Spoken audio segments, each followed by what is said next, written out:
Well, tonight we do have some new details that are emerging about the tragic death of Grammy-nominated R&B singer Angie Stone, who died in a car accident in March. And today we did learn that a lawsuit was filed by her children, claiming that Stone survived the initial accident and was trying to escape the van she was riding in with her bandmates. It claims that she died when a tractor-trailer crashed into the van. The lawsuit was filed Tuesday in Gwinnett County, and it blames the drivers and the owners of both vehicles, along with a collision system in the truck, saying it failed to stop or detect the van. Stone was returning to Atlanta from a performance in Mobile, Alabama at the time of this accident. And look, y'all already know on this channel we hold racist Caucasian people accountable, because if we don't, who will? And before we start this video, if you don't like black people, black issues, black talks, get to stepping. CRST has a poor reputation among truck drivers due to low beginner pay, mandatory team driving, and strict training contracts that can cost thousands if broken early. Many drivers report long hours, limited home time, and unhelpful dispatch, making them feel like just a number. While some use CRST as a way to get CDL training and initial experience, most leave as soon as their contract ends for better paying solo opportunities. Make that make sense. And listen to me, do not drive for CRST. I drove trucks for 10 years over the road. And one thing I noticed about that company, they don't take care of their equipment. They don't take care of their drivers. But we'll talk about that later on in this video. Back in March when Angie Stone was murdered, I already knew this whole thing was a setup. Angie Stone caused out the whole industry, and months later they murdered her. And this woman told the whole story on TikTok, and then she disappeared. Well, guess what, baby girl? We still have the footage. Run the tape. I hit an 18-wheeler on the side of the interstate. I have pieces of the fender in my hair. And I have it's oil all over my body. I'm gonna clean this up and I'm gonna get back and tell the story, and I'll show you the footage. After driving the 6 hours home, showering, and processing it all, here's the story. About 4 a.m. on Saturday morning, me and my daughter were driving to Charleston, South Carolina for her Sweet 16 birthday getaway. We came up to a truck with a trailer and its flashers were on, so we slowed down some, and that's when I noticed there was an overturned vehicle in the fast lane.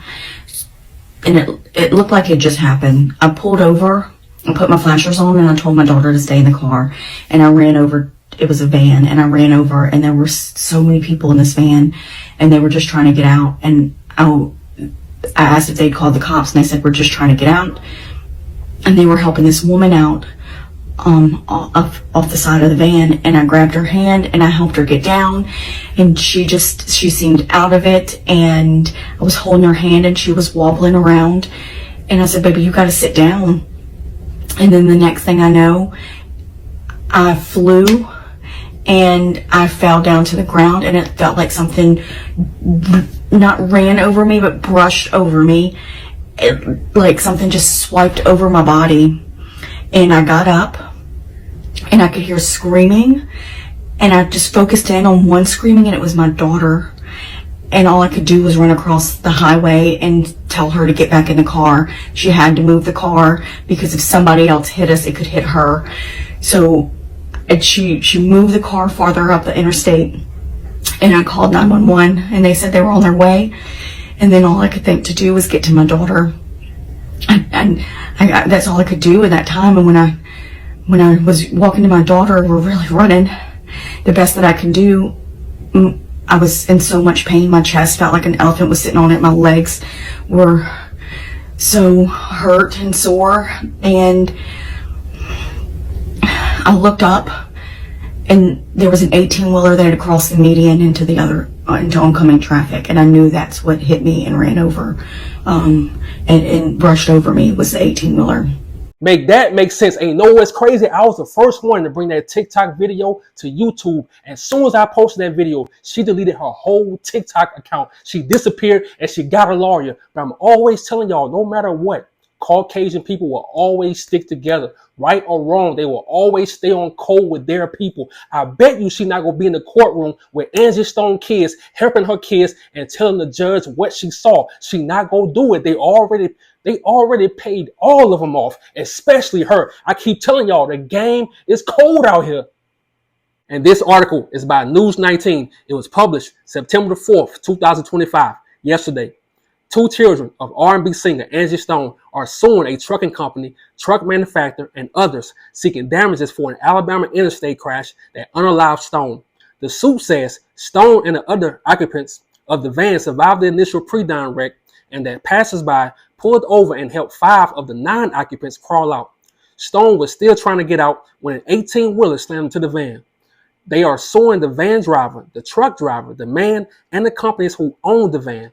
The trucking company and the maker of the 18-wheeler truck. Make that make sense. And it goes on to say the truck was never in good shape. The truck driver wasn't paying attention. His music was loud and he never hit the brakes. But how ironic, 6 months later after that accident, not one person in that van, out of all those 8 other people, not one person stood up. Not one person spoke up for Angie Stone. Not one goddamn person. So I'm going to be honest, I have to say it. I feel like everybody in that van, they already knew what was going to happen to Angie Stone from the jump. Tell me I'm lying.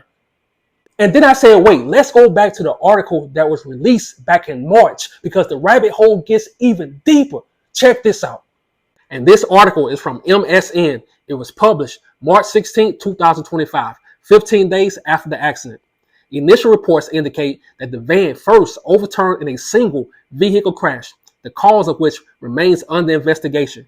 Following this initial event, the overturned van was struck by a 2021 Freightliner Cascadia, an 18-wheeler driven by a 33-year-old man from Skidmore, Texas. Stone was pronounced dead at the scene, making her the sole fatality among 9 passengers. Make that make sense. So what happened to the investigation? See, I'm always telling y'all, sometimes you have to sit back, shut up, and use your common sense. Where is Jared Wilkinson? He murdered Angie Stone, and 6 months later, we still have no update of him. We still have no mugshot of him. We still have no videos of him, nothing. And then I did more research. He's not even in prison. He wasn't even charged. See, from the jump, it was a hit. And if you feel like I'm tripping in my comment section, please tell me I'm tripping.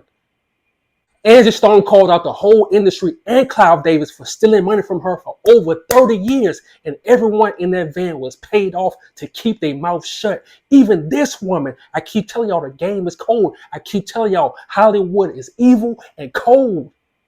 And before I go, I have to say this. We already know who pulling the strings. The same people who got Michael Jackson. The same people who got Prince. The same people who got Left Eye. The same people who got Malcolm Warner. The same people who got Whitney Houston. The same people who got Biggie. The same people who got Pac. I can go on and on. Tell me I'm lying. And I'm going to stay on top of this case because this shit is wild. And rest in peace to Angie Stone. We not giving up. Your family not giving up. Your kids not giving up. And I love that shit. I'm out.